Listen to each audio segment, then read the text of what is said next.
औरंगजेब को लेकर जैसे तारीफों के पुल अबू आजमी ने जब से बांधे हैं, छावा फिल्म आने के बाद से इस पर चर्चा हो रही थी, और उसके बाद अबू आजमी ने जैसे जैसे तारीफों को पुल बांधे, अलग अलग रिएक्शंस पूरे देश से सामने आए। कौन कौन से राजनेता ने इसको लेकर कड़ी प्रतिक्रिया दी है, आपको बताने जा रहे हैं। चलिए जानकारी आपके सामने रखते हैं। सबसे पहले टी राजा विधायक है बीजेपी के, और उनका यह कहना है कि औरंगजेब की कब्र पर बुलडोजर एक्शन होना चाहिए। बुलडोजर एक्शन की मांग इन्होंने कर दी है। नवनीत राणा ने कहा है औरंगजेब की कब्र तोड़ दी जानी चाहिए। इसके अलावा अगला चेहरा राम भद्राचार्य पीठाधीश्वर हैं तुलसी पीठ के, उनकी तरफ से कहा गया है कि औरंगजेब की कब्र पर बुलडोजर एक्शन हो। ये भी बुलडोजर एक्शन की मांग कर रहे हैं। वहीं जगत गुरु परमहंस महाराज कह रहे हैं कि बाबरी की तरह औरंगजेब की कब्र को ढहा देना चाहिए, इसको लेकर एक्शन लेना चाहिए, क्योंकि औरंगजेब को लेकर जिस तरह की बार बार की बयानबाजी हो रही है उससे गुस्सा बढ़ता जा रहा है, और यही वजह है कि इस तरह के रिएक्शन इस बीच सामने आए। लेकिन औरंगजेब फैन क्लब में एक और नाम जुड़ गया है। अभी तक आपने अबू आजमी को देखा, और भी चेहरे, इमरान मसूद को देखा, ओवैसी साहब को देखा, अब एक और नाम जुड़ गया है, और तहव्वुर राणा वो नाम है। मुनव्वर राणा आपको याद है, बहुत मशहूर शायर थे, उनके बेटे हैं तहव्वुर राणा।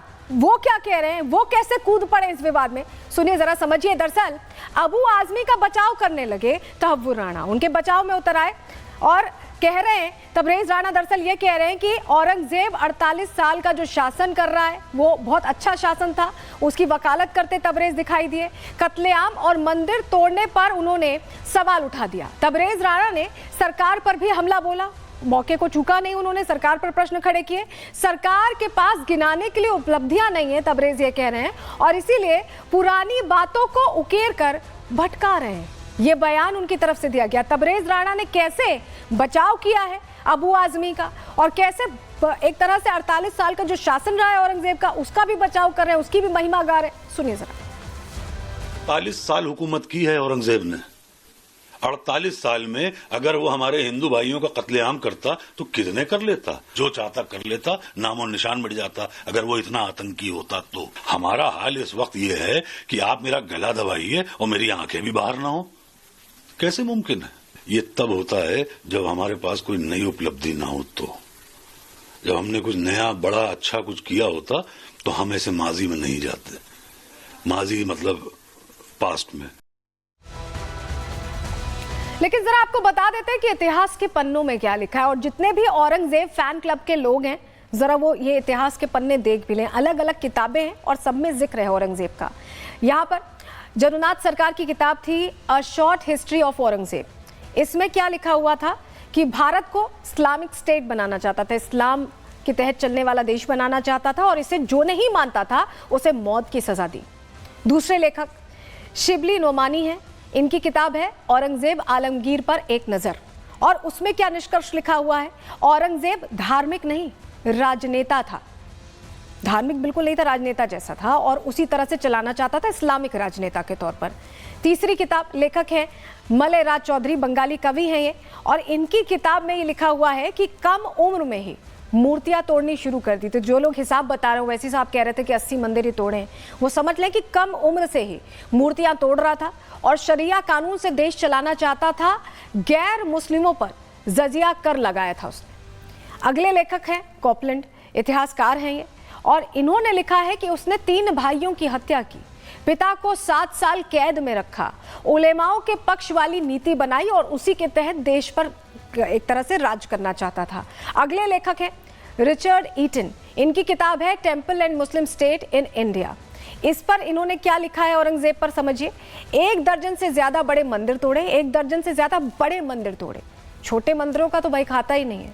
हिंदुओं को सरकारी नौकरी से हटाया, यानी हिंदुओं के कितने खिलाफ था ये भी समझ लें। और ये जो किताब है जो अब मैं बताने जा रही हूँ, जवाहरलाल नेहरू की किताब, ये समाजवादी पार्टी, कांग्रेस के वो तमाम चेहरे और भी लोग देख लें, अगर वो समझते हैं कि जवाहरलाल नेहरू बहुत एक तरह से सही लिखते थे, तो उन्हीं की किताब थी डिस्कवरी ऑफ इंडिया।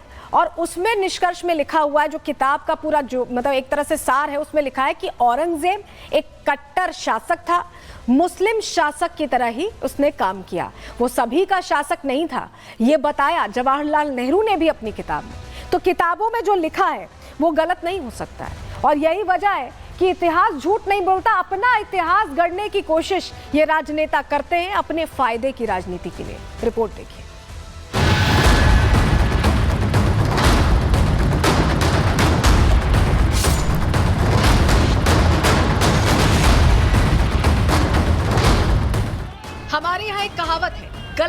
करने वालों को 2 गज जमीन भी नसीब नहीं होती। अमेरिका ने आतंकी लादेन के साथ यही किया। लादेन के शव को समुंदर में अज्ञात जगह दफन कर दिया, जिससे उसका आखिरी निशान भी ना मिल सके। भारत में अब यही मांग सनातन को चोट पहुंचाने वाले क्रूर औरंगजेब को लेकर उठ रही है।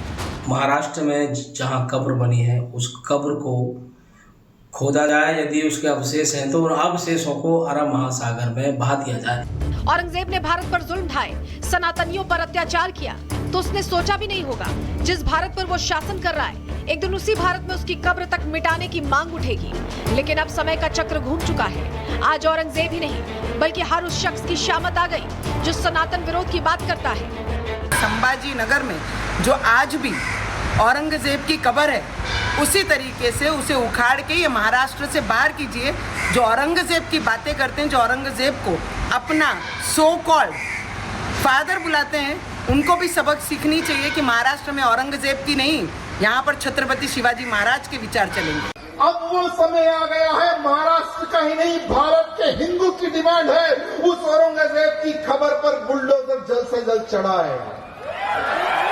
औरंगजेब का नाम और निशान महाराष्ट्र की पवित्र धरती से मिटाए।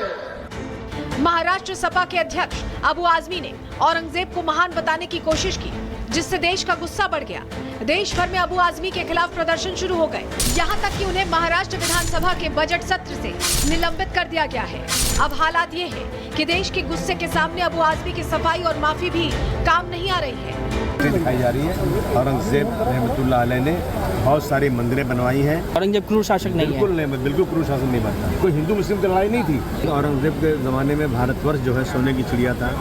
ये महाराष्ट्र की जनता की भावना को अध्यक्ष महोदय जी ने मानकर उनका निलंबन कर दिया है। छत्रपति संभाजी महाराज का अपमान जो करेगा उसको महाराष्ट्र नहीं छोड़ेगा, उसको महाराष्ट्र माफ नहीं करेगा।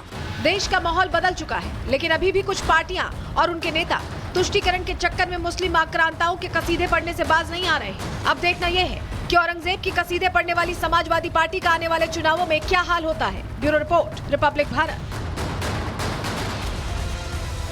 और बात अब आगे संभल की करने जा रहे हैं, क्योंकि संभल से जिस तरह सनातनी प्रतीक निकलकर सामने आए, तब से वहां सुरक्षा कड़ी रखी गई है। इस बात का खास ख्याल रखा जा रहा है कि कहीं कोई ऐसी स्थिति ना खड़ी हो जैसे उस वक्त 24 नवंबर के दिन हुई थी, जब पत्थरबाजी की घटना हुई थी।